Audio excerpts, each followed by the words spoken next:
ನಿನ್ನ ಕಂಡ ನನ್ನ ಕಂಡು ಎಂದೆಂದು ಬೇರೇನು ನೋಡದು ಮುತ್ತಂತ ನಾ ತಂದೆ ಆನಂದ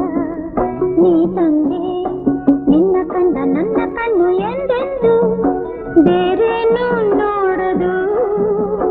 ಮುತ್ತಂತ ಮಾತಂದೆ ಆನಂದ